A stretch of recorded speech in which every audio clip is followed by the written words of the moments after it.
Let's now take you to the Accra International Conference Center, where the African Media Convention is currently happening. It's on the theme Enhancing Freedom, Innovation and Environmental Sustainability in a Dynamic Media Landscape. GJA President Mr. Jomfo is currently, Albert Jomfo is currently on the podium. Of this convention, but permit me to also express profound appreciation to the local organizing committee and the steering committee for the Third African Media Convention for their commitment and untiring effort at ensuring the successful organization of this convention. Kudos to the steering committee and the LOC team. We also want to thank the AMC Secretariat and the GJ Secretariat for their immense support, without forgetting the immense and massive support of the former Minister of Information, who is currently the Minister of Works and Housing, Honorable Kojo Nkrumah, who actually made this dream come to reality.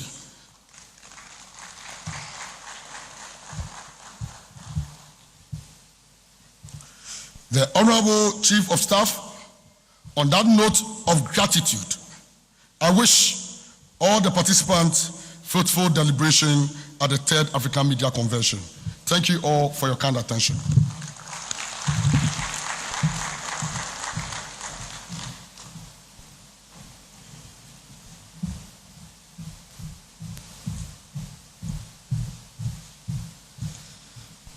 The African media we want, fit for purpose in the 21st century.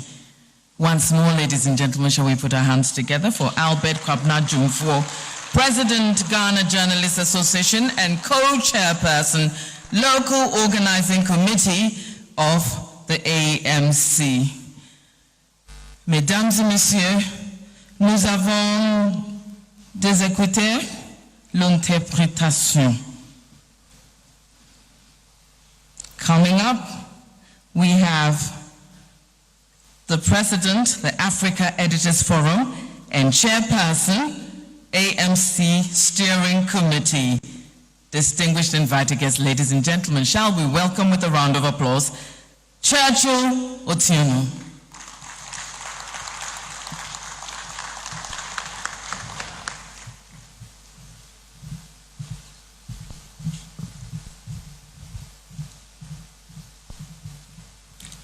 The Honorable Akosua Frema Osei Opare, Chief of Staff of Ghana, the Honorable Fatimatu Abubakar, the Minister Designate for Information, and indeed all Ministers of States from across Africa that are joining us today in this AMC,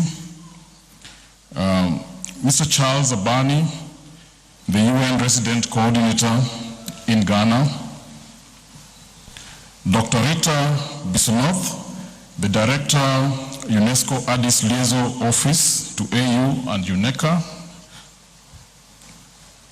Ms. Leslie Richer, Director, Information and Communication at the AU Commission, Mr. James Dean, co-founder of the International Fund for Public Interest Media, and my brother Albert Donfo, President of the Ghana Journalists Association and co-chair of the Local Organizing Committee.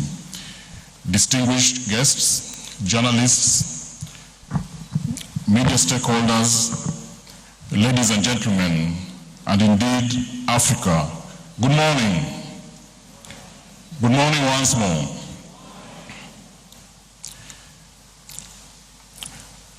I stand here before you this morning on behalf of the AMC Steering Committee to welcome every single delegate, singularly and in plural, those joining us in person and those joining us online, and indeed the entire fraternity of media on our continent. And from the AMC, we'd like to pass that we are especially indebted to the Ghana Journalists Association, the government of Ghana and all its agencies, the AMC's key partners in the name of UNESCO, the Africa Union, and the International Fund for Public Interest Media, and indeed One Ifra's Women in News. Today, the winds of Africa have blown us to the great Ghana, the land of Komla Dumor, a respected BBC broadcaster who slipped away from us tragically young. The great land of Ghana, the home of Anas Aremeyao Anas, a global trailblazer on undercover investigative journalism that has exposed corruption at high levels in many countries. And indeed the home of Joy FM News, known for its in-depth reporting, investigative journalism, and for tackling tough issues and holding authorities accountable. Ladies and gentlemen, before we embark on the agenda for today and tomorrow in this year's convention, let us take a moment to reflect on the journey that has brought us here. Let us reflect on the inaugural AMC that was hosted in Arusha, Tanzania, by the Tanzania Editors Forum as part of the Eastern Africa Editors Society in 2022. We are also reminded of the successful gathering last year in Lusaka, when our brothers and sisters in Southern Africa Editors Forum and in Zambia gave us a home to have these conversations. These two editions laid the groundwork for what has become the historic platform of solidarity among the media professionals in Africa. This May, ladies and gentlemen, we gather here in Accra for the third edition of the AMC. On behalf of the steering committee and all editors on the continent, I extend heartfelt gratitude to brothers and sisters in Ghana for the warmth that they've showed us since we landed here. Ghana's bid and eventual win, and as we've now seen successfully hosting this convention, marks a significant contribution to AMC's legacy as a beacon of unity and solidarity for the media. As we gather here at this AMC3, it is not merely an event, but indeed it is a sacred rendezvous, a moment of reflection, a moment for inspiration, and a moment for collective action. We convene to embrace our responsibility as custodians of Africa's narrative, to uphold the truth, to defend media freedom, to drive media sustainability, and to evolve homegrown media policies that ensure our industry thrives. Distinguished delegates, a key question we must answer is, who will tell the African story? Who will tell the African story? Where, when, and how shall this story be told? My brothers and sisters, who will do it? Today, as we sit here, we pay homage to the indispensable role of journalists, to the brave souls who illustrate the darkest corners of our society, who hold power to account, who tirelessly champion the cause of justice and democracy. In honoring their dedication, we also remember those who have made the ultimate sacrifice in pursuit of the truth and justice, as well as those who today are languishing unjustly behind bars for their commitment to journalism. In the face of unprecedented challenges, challenges such as censorship, harassment, and the rampant spread of disinformation, we must harness power of creativity and power of innovation to sustain a free and vibrant media in our motherland. We must embrace new technologies, we must explore innovative storytelling methods, and we must forge partnerships that amplify the voices of the voiceless and ensure the truth prevails. Journalism is not a crime.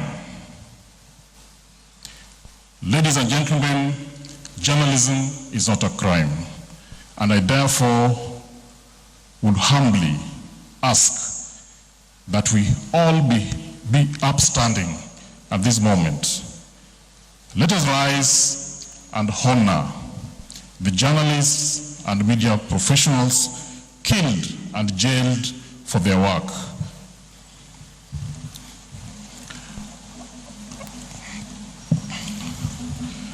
As we gather here today, we know that at least 14 journalists and media workers were killed in Africa between January 2023 and May 2024.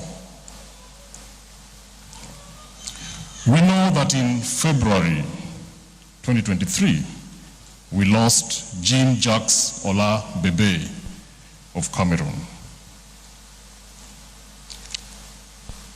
In January, still in Cameroon, we lost Martinez Zogo. In May 2023, we lost Anye Nde Nso, also of Cameroon. The same month, in Lesotho, we lost Reliconelo Joki.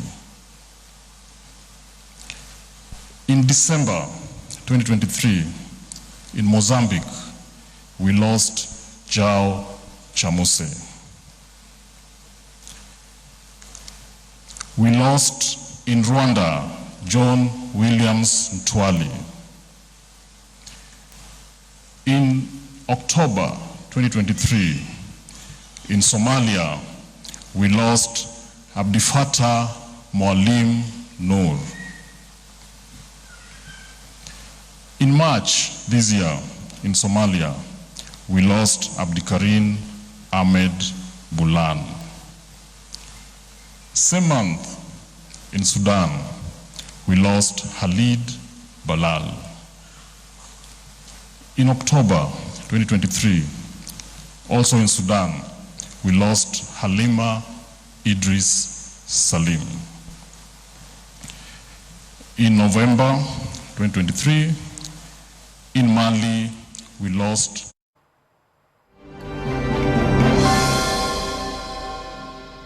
mass address is the fact that data is held by these social platforms. In the digital age, social networks have become crucial sources of information, yet access to their data is often restricted. Journalists rely on this data for in-depth reporting and for investigative journalism. However, the opaque nature of social media algorithms and data policies presents a significant barrier. We must advocate for greater transparency and greater accountability from these platforms, ensuring that journalists have access to the data that they need to tell the African story and to hold power to account and to serve the public interest. By advocating for this access to social media data, we empower journalists to fulfill their vital role as watchdogs of society and strengthen the foundations of media freedom and the foundations of our democracies. As I finish, ladies and gentlemen, we must also navigate the complexities of the digital era. It is imperative that we embrace the potential that AI presents to revolutionize the media landscape on our continent. AI technologies have the capacity to enhance journalistic workflows, automate repetitive tasks, and to personalize content delivery to diverse audiences. However, there are also challenges and risks associated with AI, including potential biases in algorithms and concerns about job displacement that we cannot ignore. As African media professionals, we must engage critically with AI, ensuring that its development and deployment is guided by ethical principles, is guided by transparency, and is guided by accountability. Madam Chief of Staff, by harnessing the power of AI responsibility, we can unlock new opportunities of innovation, improve the quality of journalism, and advance media freedom and sustainability across the continent. Distinguished delegates, in the spirit of solidarity and collaboration, let us seize this opportunity to share knowledge, to exchange ideas, and to strengthen our collective resolve to safeguard media freedom and promote excellence in journalism. Thank you for your unwavering dedication to the noble profession of journalism, and I wish us all a productive and enriching experience at the AMC 3. I thank you.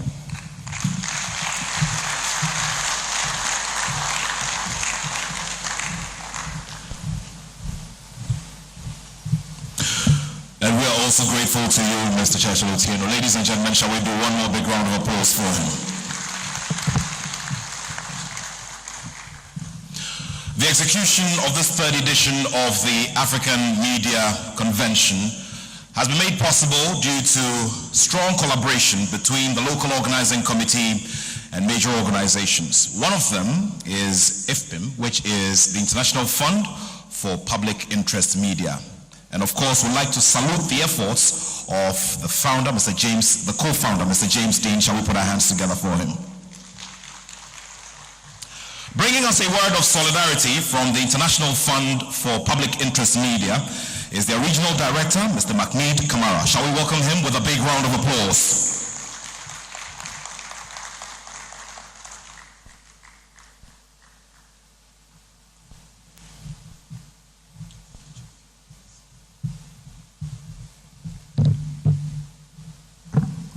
Thank you very much, Matthew. Thank you very much, everyone.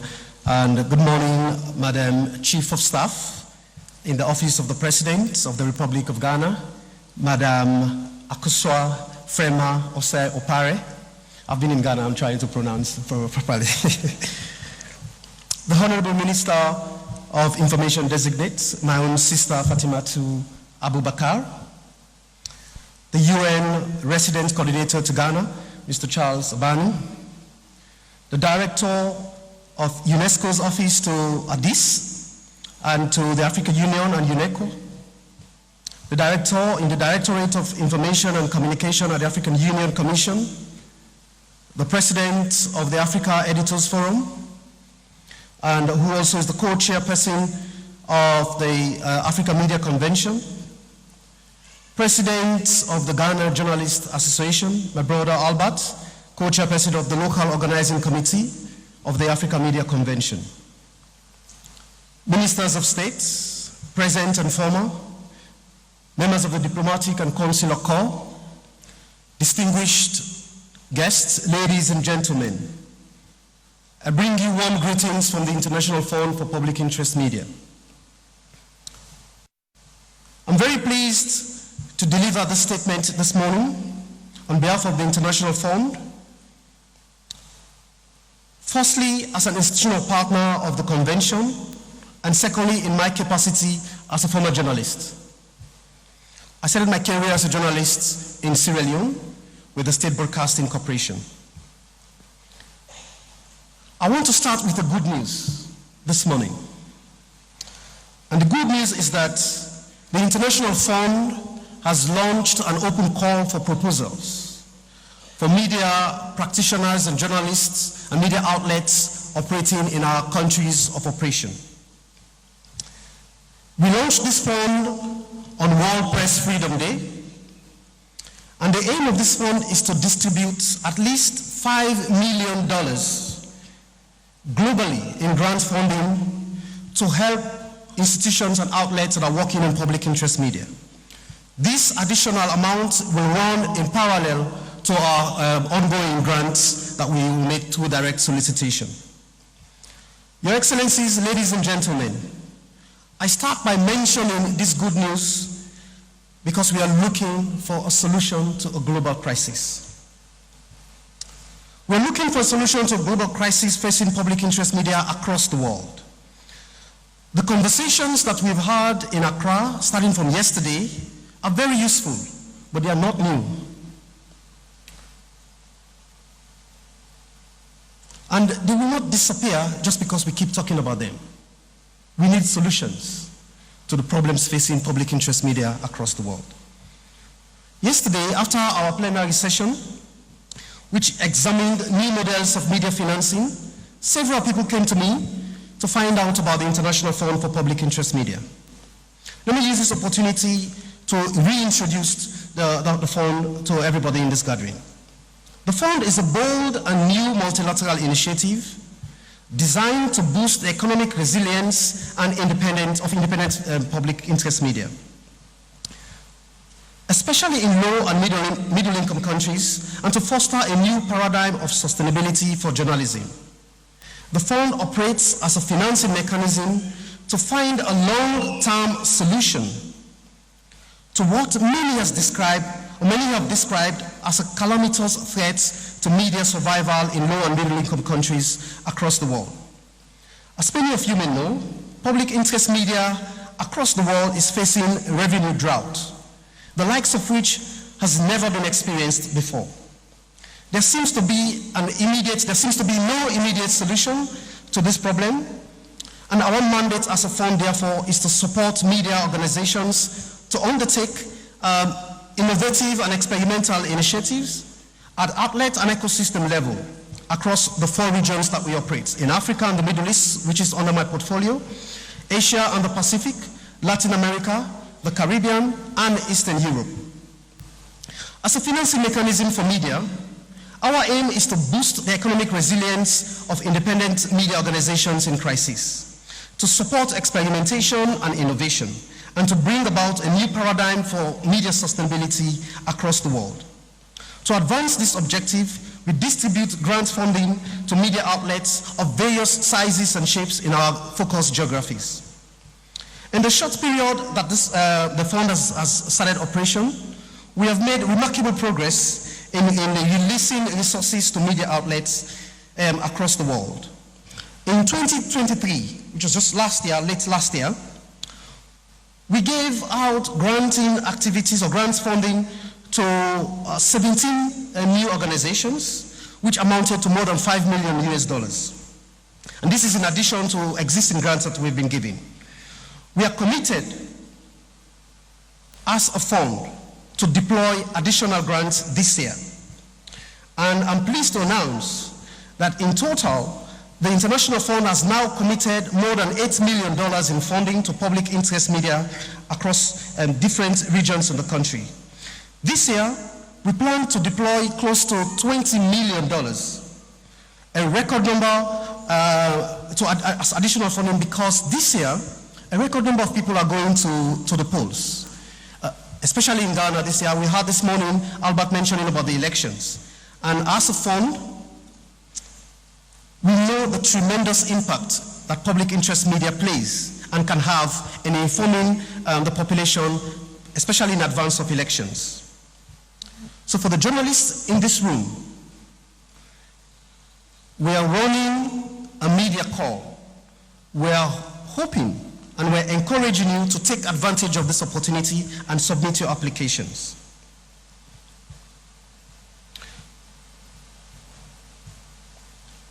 The International Fund has already raised significant resources thanks to the support and championship of many people, including the President of Ghana, the former Minister of Information, Mr.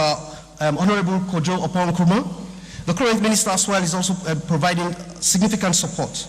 But for us to generate resources that we already need, that we really need to make transformation and transformational differences, we will need the active backing of people in this room, people like yourself.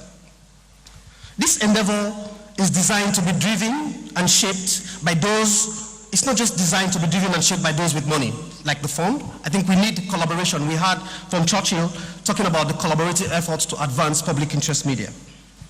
So if you are interested in what we are doing and you want to support this idea, please write to us, reach out. We are currently based here in Ghana, and I want to use this opportunity to thank the government of Ghana for hosting the first regional headquarters of the International Fund anywhere in the world. In Africa and the Middle East, we've already made grants to the following countries: Ghana, Lebanon, Niger, Sierra Leone, South Africa, and Tunisia. In the coming months, we intend to make new grants to outlets and initiatives in Kenya, in Senegal, in Ivory Coast, in the Democratic Republic of Congo, and in Namibia. We believe that these resources are much needed to enable the provision of news and information that is trusted by the people and is of value to society. But we are mindful that the challenges facing public interest media cannot be solved by any one country or the journalism community alone. That is why I want to end my remarks by thanking the government of Ghana, under the leadership of President Nana Akufo-Addo, for not only offering to host the fund's first regional headquarters in Ghana here, but to offer to serve as champion for more governments and institutions across the global majority to support and partner with us for the sustenance and survival of public interest media. I know that James Dean, the co-founder of the International Fund, will be talking and paying special thanks to the President tomorrow. But on my personal behalf, I want to thank the government and people of Ghana for hosting me, for the hospitality and for the generosity. Let me end by reiterating that the International Fund exists to provide resources for locally led media sustainability initiatives through experimentation, innovation, and learning. We come with the humility to state that we don't have the immediate answers for media sustainability and viability, but we know that through collaboration, mutual learning, and experimentation, the answers will emerge. Thank you very much. Medasi.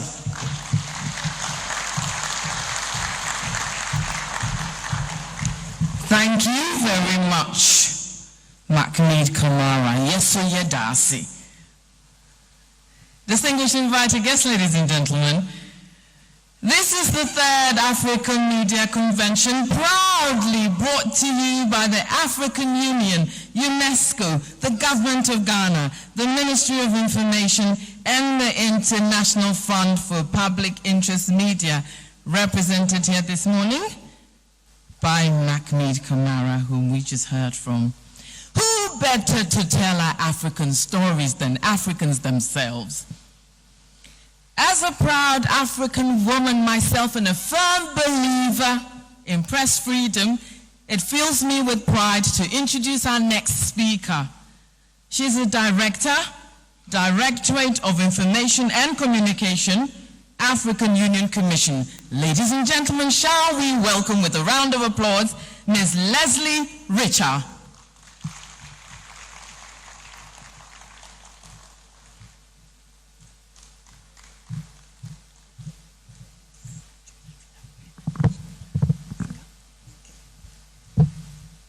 Good morning. Your Excellency, can you all hear me? Okay. Your Excellency Akosua Frema Osei Opare, Chief of Staff, Republic of Ghana, representing His Excellency Nana Akufo-Addo, President of the Republic of Ghana, and the African Union Champion President on Gender and Development Issues in Africa, and Champion President on Establishment of Africa's Financial Institutions. Your Excellency Fatimatu Abubakar, Minister for Information Designate, Republic of Ghana, Excellencies State Ministers of Information, Communication and Technology representing African states, Dr. Rita Bisinaut, Director UNESCO Liaison Office to the African Union and UNECA, Mr. Charles Abani, UN Resident Coordinator Ghana, Mr. Churchill Otieno, President the Africa Editors Forum, Mr. Albert Dumfor, President Ghana Journalists Association, Mr. James Dean, co-founder of the International Fund for Public Interest Media, representatives of the Federation of African Journalists, members of the ANC Steering Committee, representatives of the Diplomatic Corps, partners, African media and content creators, distinguished guests, ladies and gentlemen, all protocols observed. I would like to extend my gratitude to the Republic of Ghana and the Ghana Journalists Association for the warm welcome and commend the association and our partners, the Africa Editors Forum, UNESCO, and the International Fund for Public Interest Media for organizing the 3rd edition of the African Media Convention. I would also like to commend the Republic of Ghana for the successful hosting of the 13th edition of the African Games, which was attended by over 5,000 athletes from 54 African countries, and the declaration of the city of Accra as the 2024 African City of Sport. Ladies and gentlemen, the African Media Convention is prolific as the only continental meeting that brings together players in the media industry, from purveyors of news to content creators. And this edition of the AMC and the outcomes of these deliberations are key as they contribute to matters presented for consideration and policy decisions by ministers in charge of communication and information and communication technology during their sessions of the African Union Specialized Technical Committee on Communication and ICT. Firstly, our discussions on the issue of media sustainability in the digital age must take a wider view of the culture and creative industries of which the media is part. These industries generate annual global revenues of up to US $2,250 billion and contribute up to 10% of GDP in some countries.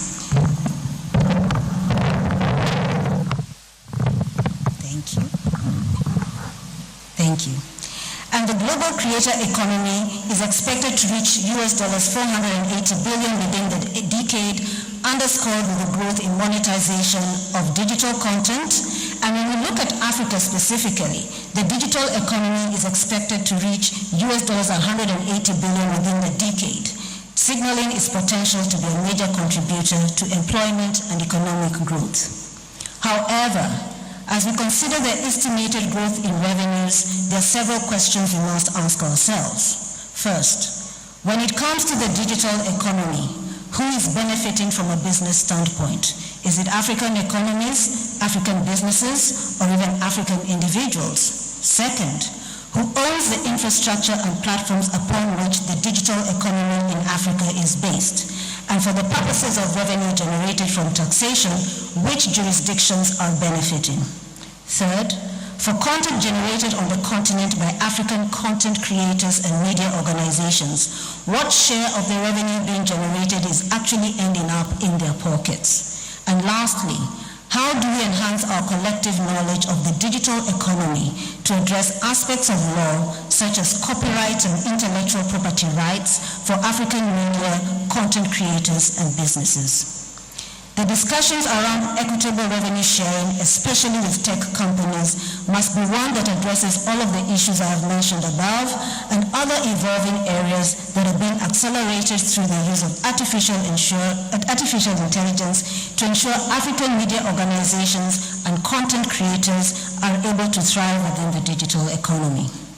The discussions of the AMC, along with priorities under the African Union's Digital Transformation Strategy for Africa and other continental frameworks being developed, including Africa's Digital Single Market and the Protocol on Digital Trade under the African Continental Free Trade Area, as well as the development of the African Union Continental Cybersecurity Strategy and the Continental Artificial Intelligence Strategy, will enable development of cohesive action plan towards ensuring that Africa and its citizens and businesses are real beneficiaries of the digital economy. Secondly, on climate change and the role of media, we must recognize that environmental journalism is key to shaping Africa's response to climate change, as it serves as a vital bridge between the scientific community, policymakers, and the public, helping to raise awareness about the urgent need for action. For African media to play its role in climate reporting, we must invest in relevant education and training to ensure that the tenets of investigative journalism and data-driven reporting are employed so that journalists' role extends beyond merely creating awareness and that they are capacitated to decode scientific data and transform it into compelling stories that resonate across diverse audiences. Furthermore, the media must in all instances where data is being quoted verify the sources in order to resist falling prey to the phenomenon of zombie statistics that have often liberally been used without fact-checking, often for the benefit of those that accrue financial and technical capital from the use of this type of data about Africa. In aligning with Africa's Agenda 2063 and promoting the Africa we want, the media must adopt a multifaceted approach that involves deep investigative work, data-driven insights, and public engagement, driving a more accountable and sustainable approach to environmental management in Africa. Finally, I would like to touch on the issue of access to information. I had the opportunity to address the African Network of Information Commissions, and one of the areas of concordance was on the responsibility borne in ensuring that information is available to our citizens, to enable them to exercise their rights as enshrined in the national constitutions and the continental treaties to which member states of the African Union have acceded. The continental treaties are the bedrock upon which African states define national policies and enact laws that affect the people of this continent. And some of these treaties are very specific as relates to issues of access to information, and I'd like to mention 3 of them. First, one of the most important treaties that African states have adopted is the African Charter on Human and People's Rights. Specifically, Article 9 of this treaty states, every individual shall have the right to receive information, and every individual shall have the right to express and disseminate his opinions within the law. The treaty was signed at a time when Africa was shedding the last vestiges of colonialism and was deemed necessary to assert an African identity, Africa's freedom, and the decolonization of the African continent. The African Charter on Human and People's Rights was the first non-Western declaration of human rights and the first official statement of an African human rights perspective. The Charter represents an exercise of African agency in defining the essence and meaning of the rights that give full expression to Africa's long struggle and aspirations for dignity, freedom, equality, and justice. Of greater import is the recognition that without information, and most importantly, accurate and timely information, societies not only stagnate, but the risk of regression increases, as ignorance can be used as a tool to oppress and deny people their basic rights and the enjoyment of their acquired rights. The African Charter on Human and People's Rights, and also Article 9, as I mentioned, affirms that access to information has long been recognized at a continental level as fundamental to the development of Africa and its people.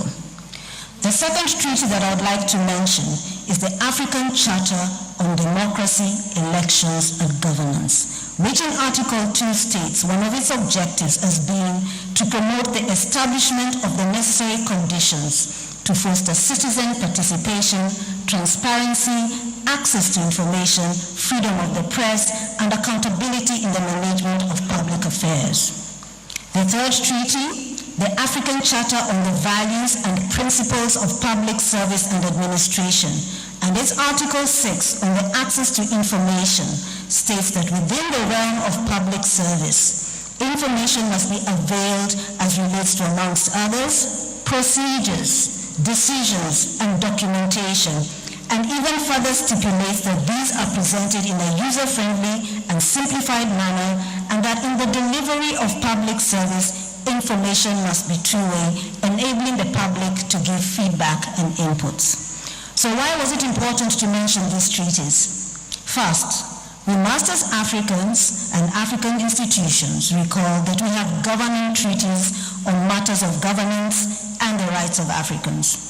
The notion that Africa does not have instruments that govern the rights of its people is a misnomer that those of us in media must address. And coupled with that is the urgent need to educate and inform African citizens on what our member states have acceded to. More often than not, the challenges faced in accessing information is that we do not hold our member states accountable for ratifying and enacting the treaties that they have acceded to. We must make it a priority to enshrine these treaties in national legislation and use this as tools for measuring progress. It is important for media organizations to partner with our institutions such as the Pan-African Parliament, the African Peer Review Mechanism, and the African Commission on Human and People's Rights to ensure that the necessary treaties are ratified and laws enacted as relates to access to information. Advocating for the rights of citizens to be better informed benefits all of us. In conclusion, as communicators, we have a key role to play in changing the narrative of Africa, and we can no longer continue to be bystanders while the story of Africa and its potential are defined, rewritten, and narrated by others. I encourage all of you here today to not just see the African Media Convention as an annual event. It should be the fulcrum to support,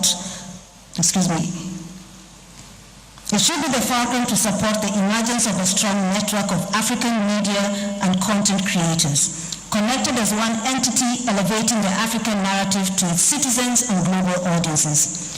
We always say that we need an African media house owned by Africa.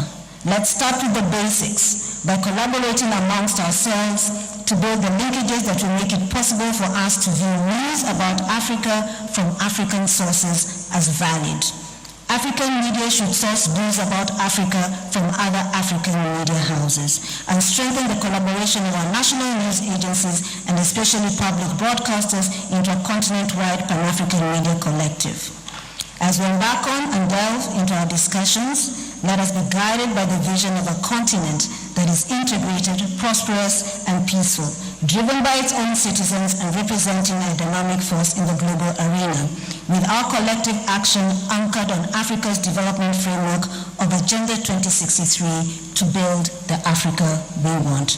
Thank you. Medase, asante sana.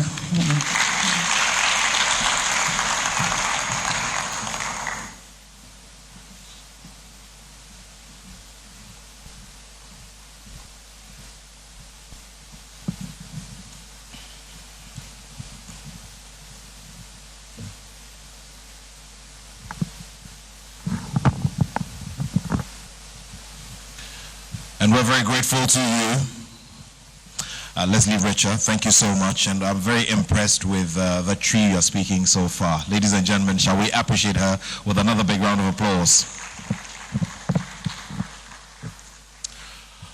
Well, the tree language is the most popular Ghanaian language we have here. And of course, it's part of a very big cultural package that we have for you.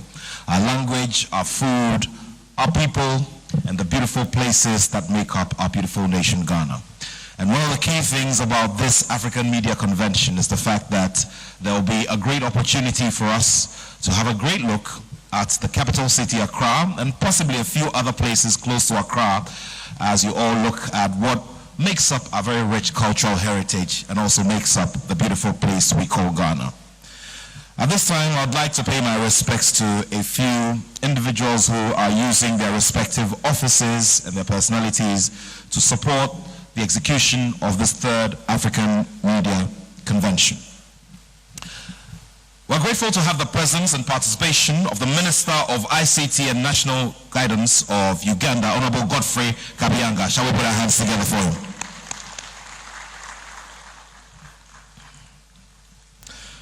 We're also very grateful to have the distinguished presence of Honorable Oboshi Sai Kofi, who is the Presidential Advisor on Media and Strategic Communications at the Office of the President.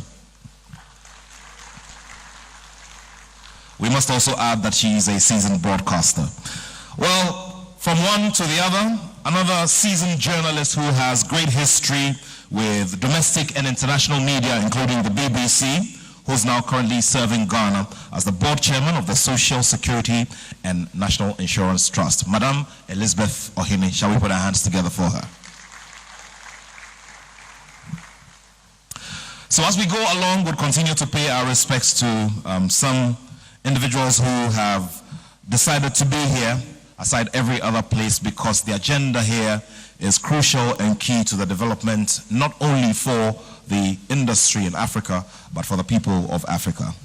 At this time, I would like all of us to welcome as a family the Director of UNESCO and the Addis Liaison Office to the African Union and UNESCO, who was a speaker at yesterday's session. Today, she's here to deliver the message on behalf of UNESCO, who are a major partner for this African Media Convention. Dr. Risa Bisinov.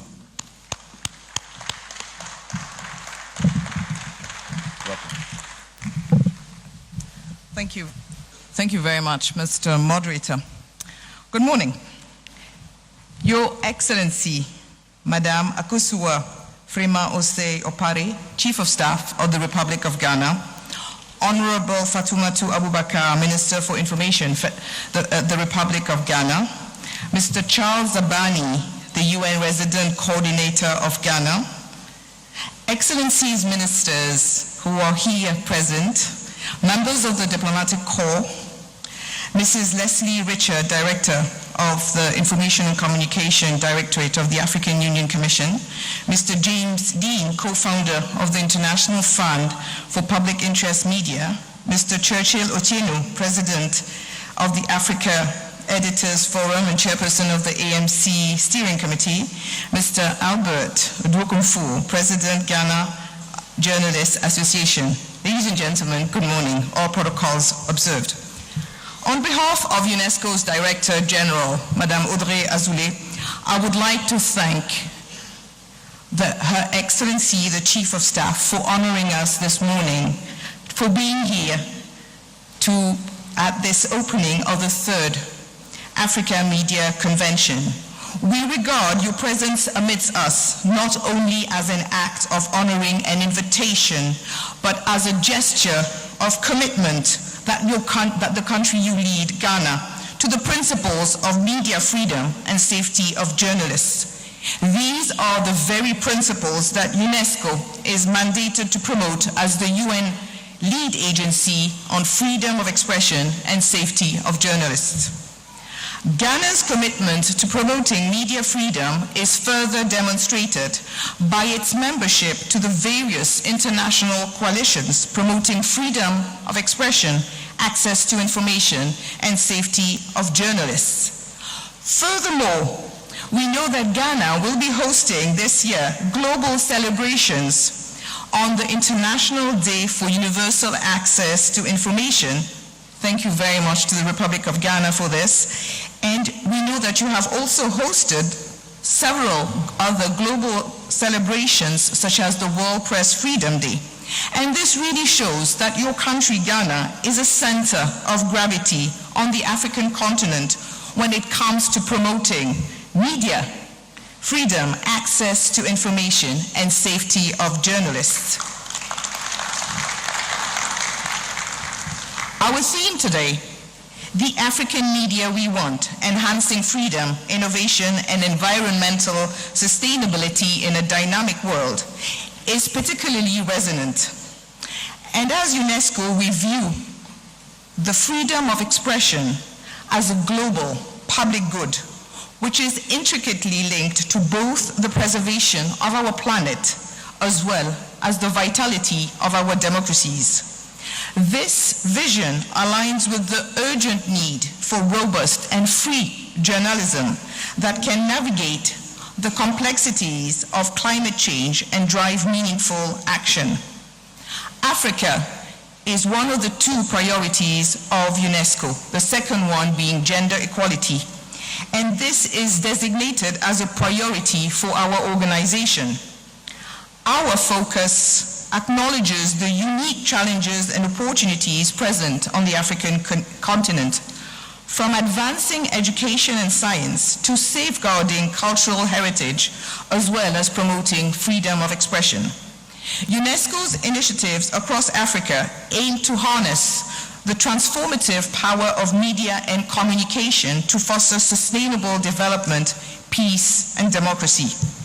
This year, as has been emphasized by our Director General, the need for media to combat disinformation is critical. And this is what we call a super election year, where we will have many elections in our continent, and where the decision of our voters are pivotal.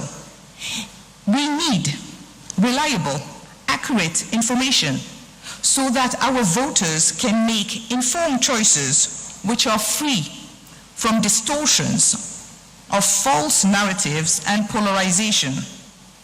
UNESCO's efforts extend to protecting journalists, particularly environmental journalists, who face increasing threats and violence.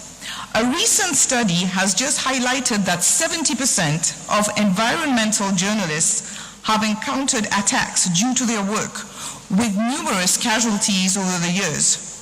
And in response, as UNESCO, we are launching new initiatives which is dedicated to enhancing the safety of journalists and expanding media education on environmental issues to ensure that reporting at the front line is not only protected but also empowered. As we will deliberate over the next few days, let us draw inspiration from UNESCO's dual commitment to upholding press freedom and addressing the climate crisis through informed, fearless journalism. It is essential that we continue building a media landscape that can withstand the pressures of this digital age that we all live in, while at the same time championing the principles of sustainability, accuracy, and fairness. In conclusion, as we strive towards the Africa we want, let us embrace the challenges and opportunities for innovation and collaboration.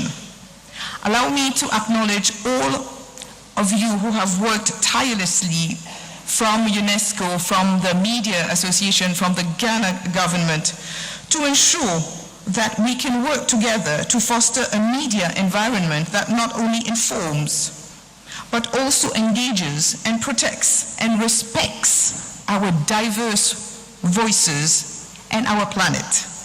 Last but not least, allow me again to extend a heartfelt thank you to our co-host, the Government of Ghana, the Ministry of Information of the Republic of Ghana, the Ghana Journalists Association, and of course our co-organizer, the African Union Commission. All of your work, your dedication has been pivotal to bringing today this event to life. And of course, additionally, our gratitude goes to all the sponsors and partners whose support has been invaluable in advancing our shared goals. Thank you very much. Merci beaucoup. Asante sana. Je vous remercie, Dr. Rita Bissonnette from the UNESCO. Thank you very much.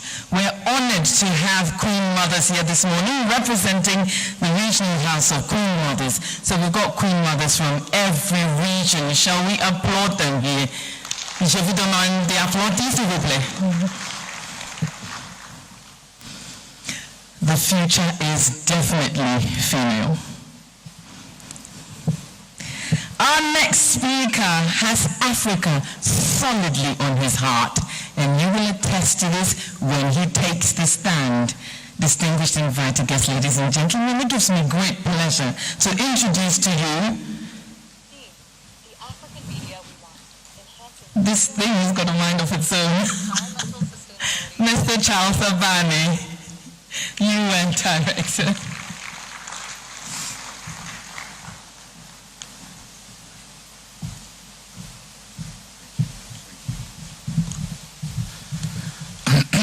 Thank you, MC, and good morning to you all.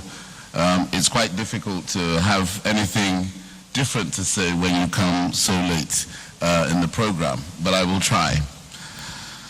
Your Excellency, the Chief of Staff to the President, my sister and ex-colleague, the Honorable Frema Osei-Opare, the Minister Designate for Information, Honorable Abubakar, ministers of states and ministers from various parts of the continent, excellencies, ambassadors from different embassies and foreign missions across the world, representatives from the Africa Union, the special advisor to the president,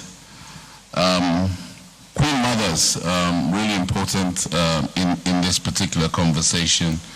The president of the Ghana Journalists Association, who are the co-hosts, my brother Albert, ministries and agencies of government here, friends of the media, distinguished ladies and gentlemen. The list is long, all protocols duly observed.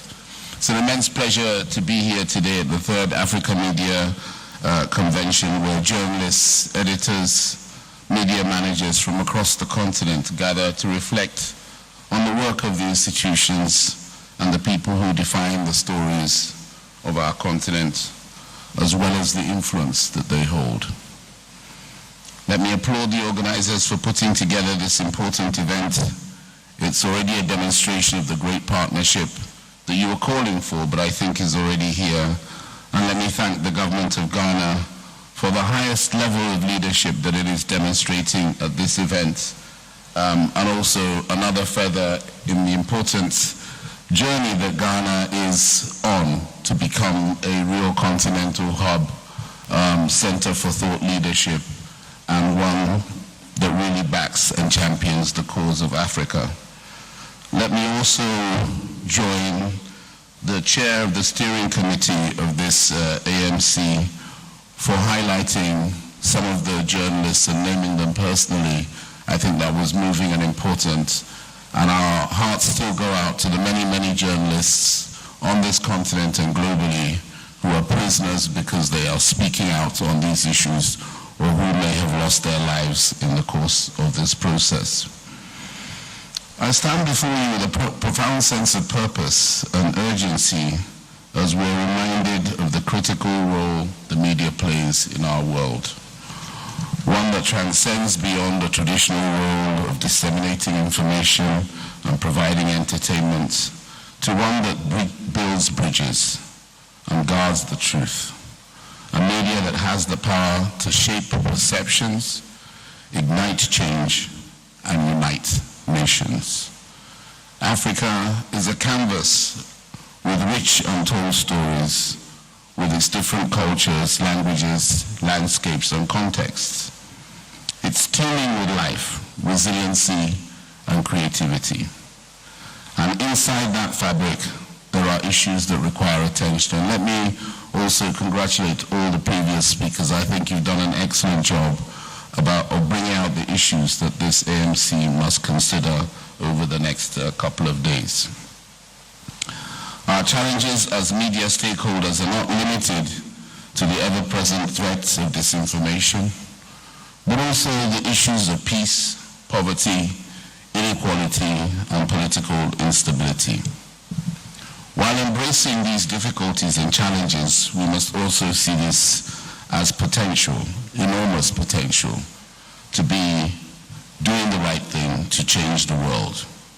The media has an unparalleled and unmatched ability to inform, to educate, and to inspire.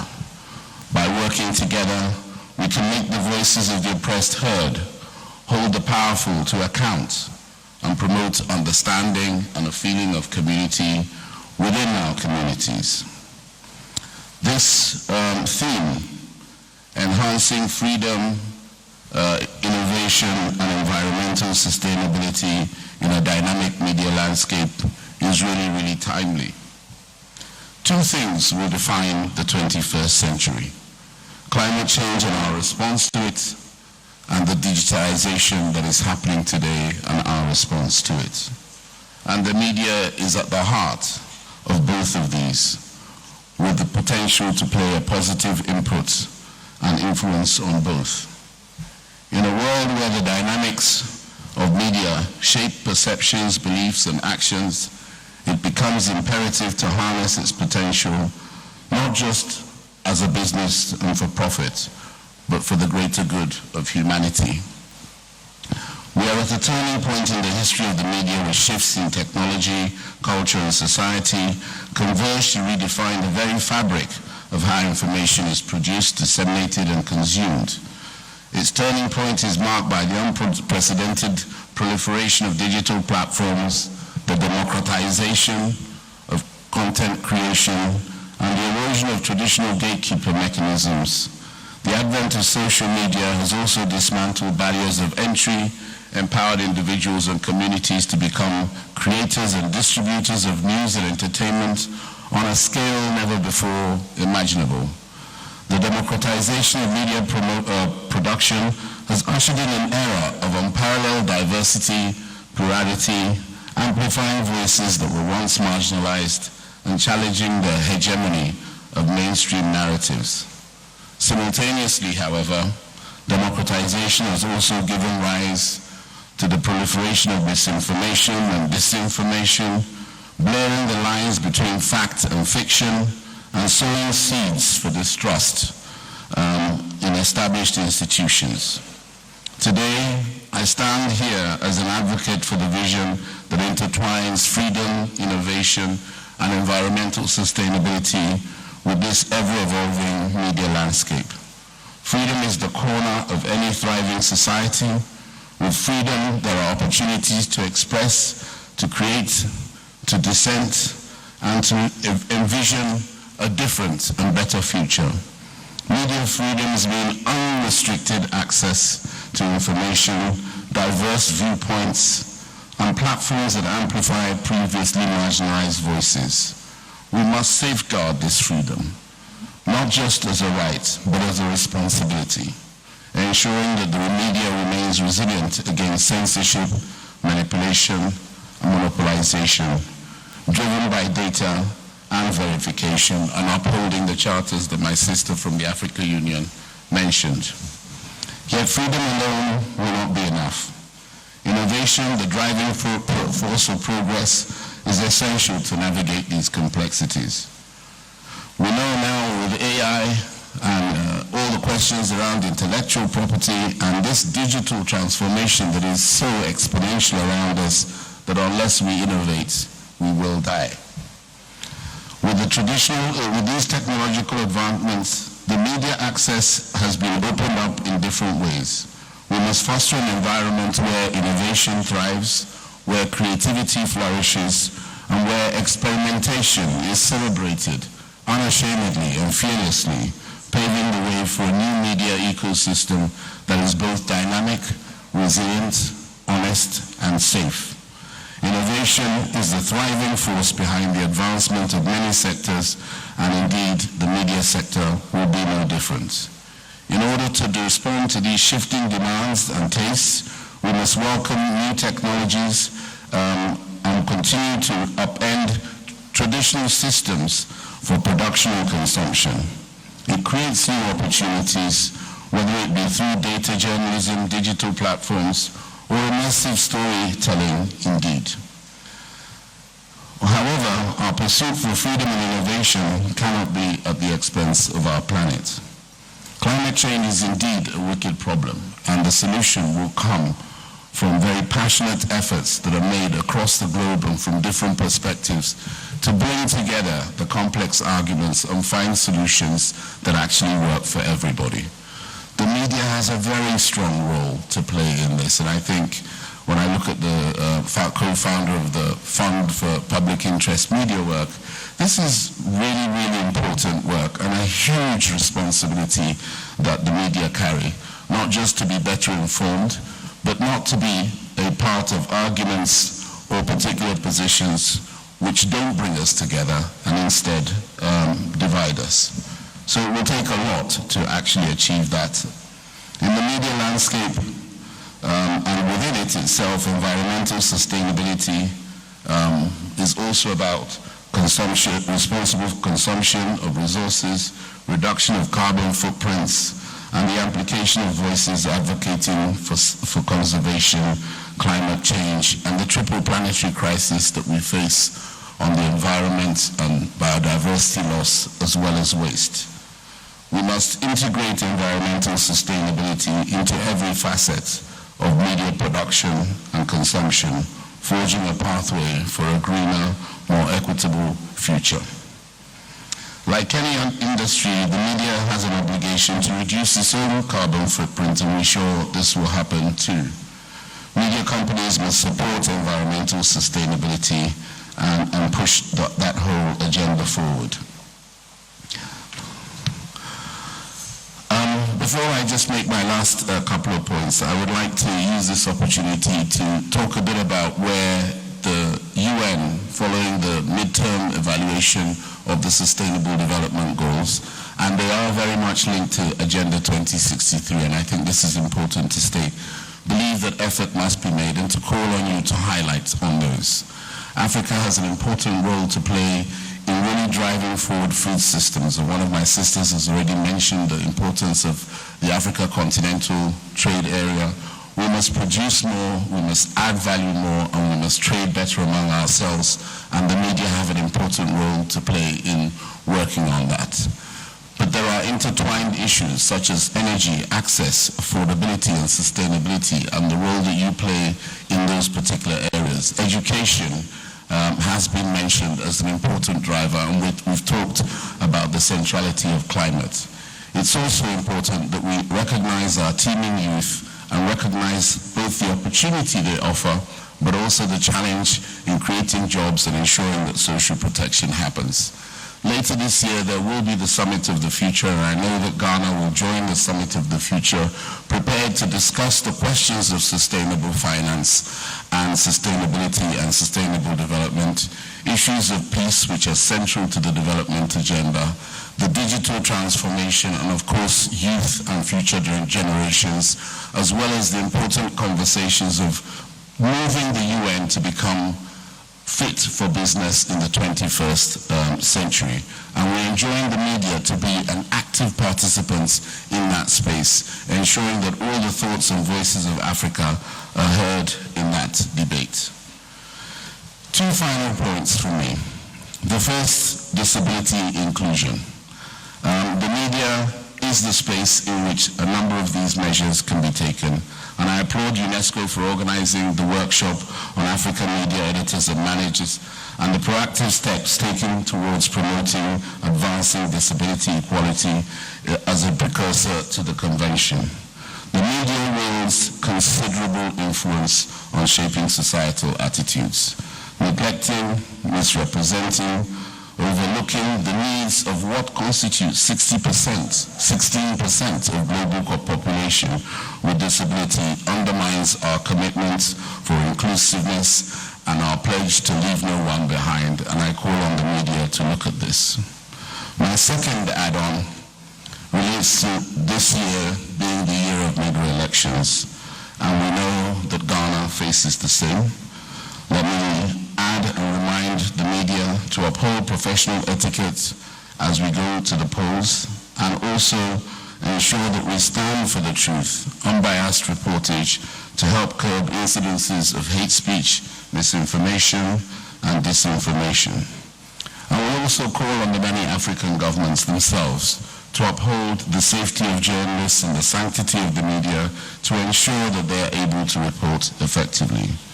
To conclude, distinguished guests, let's reaffirm our commitment and dedication to the values of ethical conduct, transparency, and journalistic integrity. Enhanced freedom, innovation, and environmental sustainability in the dynamic landscape are not just a lofty idea, but a pressing necessity that's a call for action to policymakers, to media professionals, to innovators, and to citizens to collaborate in shaping a future where information flows freely, creatively, knowing no bounds, and our planet thrives, and we get the Africa we want. Let's seize this opportunity, not just for ourselves, but for generations unborn. And let's take advantage of this particular forum and the opportunities that the world offers us to really transform the media for good. I thank you for your time and for listening.